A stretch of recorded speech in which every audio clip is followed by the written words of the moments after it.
I've talked previously about getting your people right and about getting pricing right. This time I'd like to talk a little bit about customers, and in particular about marketing. Because one of the things that happens in austere times when budgets get tight, and it's a big schoolboy error, is that we tend to cut our marketing spend. It's very, very attractive to reduce your marketing spend because normally marketing doesn't go straight to produce profits in the short term, and normally the return that you get from marketing spend is, it's slow burn and it's relatively long term. So your P&L looks very good in the short term if you cut your marketing spend. Unfortunately, if you think about it in a more of a helicopter fashion, you look at your business, at the very moment when competition is fiercest, when the people that pay all your bills, and the wellspring of all value, namely customers, are looking around more and more at who they can shop with. That cannot be the moment to reduce your propensity to talk to them and to engage with them, which is what marketing is all about. So it's a very, very compelling short-term move to cut marketing spend, but actually it can represent the death knell of any business. And I say that because everybody does it. I've done it loads and loads of times. You're looking at your P&L and what you're seeing is, if we cut that marketing spend. In fact, I'm involved in a business now which is doing it. It's a social business, and I actually chair the board, and I'm in the minority. So this is not some esoteric idea. People genuinely believe that what should happen is marketing spend, and what they're really saying is, we think it's wasted money. We think that it burns cash in the short term, and actually it's quite difficult to measure what benefit we do get from it.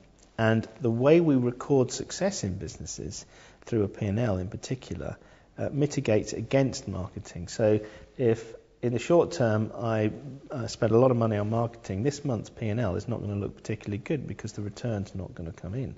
Also, we're not counting the number of new potential customers that we've acquired and are now sitting in our, as true value for us because they've stuck their hand up and said, I might want to buy something from you. They're really valuable people, but they haven't bought anything yet, so they don't appear in the P&L either. So having a more of a balanced scorecard approach really does work. So it's absolutely critically important not to fool yourself and be impatient by thinking that the thing to do when times are tough is to speak less with your customers. And in fact, what you find, marketing's almost, it's essential it's important all the time, but it's probably one of the defining factors in austere times. Because keeping your marketing spend up, and in some cases increasing it, because you really take market share in difficult times, but doing so in ways that you can really measure and understand and make sure is a good spend. Nobody wants to burn money ineffectively.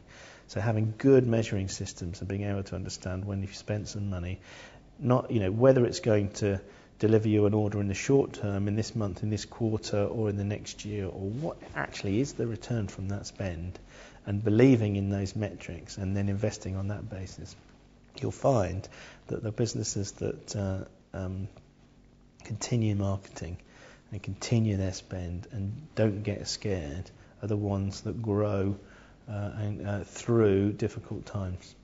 So my message for this month is, don't be fooled by the apparent short-term advantages of cutting your marketing spend when times are difficult. Absolutely make sure that every penny that is spent is something that's worthwhile and is worth spending.